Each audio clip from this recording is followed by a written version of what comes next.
Tucker Carlson, January 26, 2014.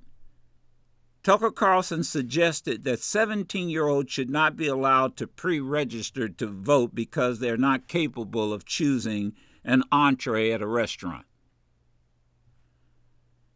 I have a 17-year-old who I love more than my own life, of course, but are 17-year-olds really capable of choosing, now listen to this, an entree at a restaurant, much less voting? I mean, for real, do we want them voting? Now, that's Tucker Carlson and Fox saying that. What, you have a clip of him saying that? Do we think, I mean, I have a 17-year-old whom I love more than my own life, of course, but are 17-year-olds really capable of choosing an entree at a restaurant, much less voting? I mean, for real? We want them voting? Jesus Christ. If your dumbass 17-year-old son can't choose an entree at a restaurant, then you should have been taking him to a restaurant.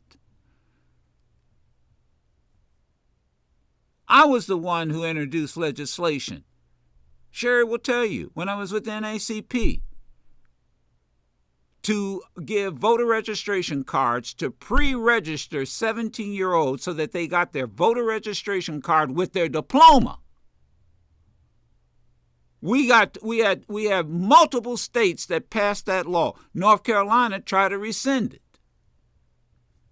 Hold on, I'm not finished. That's how I got mine, Joe. Thank you. You're welcome. Yeah. Virginia was one of the states. Yep. Yeah. I remember when they came into my classroom. And that's what. And so when they walked across the stage, every last graduate who got a diploma was a registered voter. That's right. And if they weren't 18 when they turned 18, it was automatic. They pre-registered them. Listen to this, Ted Nugent. Let's also stop the insanity by suspending the right to vote for any American who is on welfare. Once they get off welfare and are self-sustaining, they get their right to vote restored.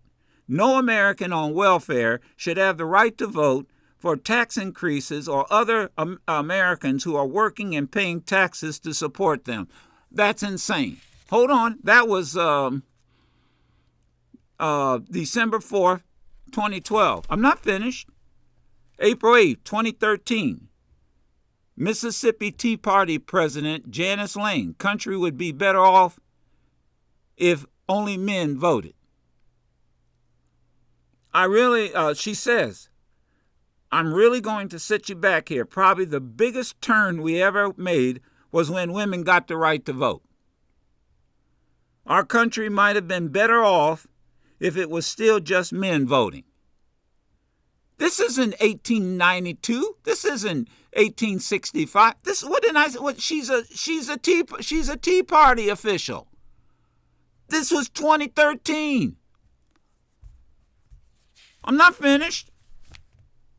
September 29, 2001, a female state senator, an elected official, says if women's suffrage was being voted on today, she would not support it because the 19th Amendment was the start of a decade-long erosion of family values. I'm an old-fashioned woman, Senator Kay O'Connor told the Kansas City Star.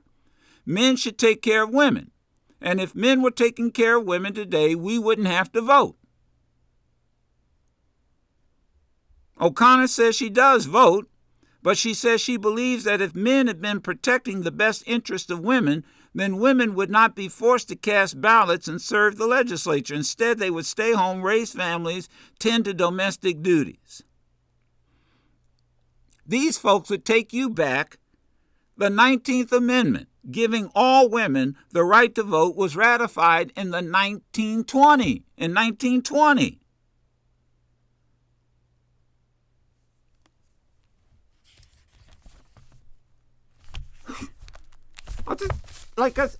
Come on.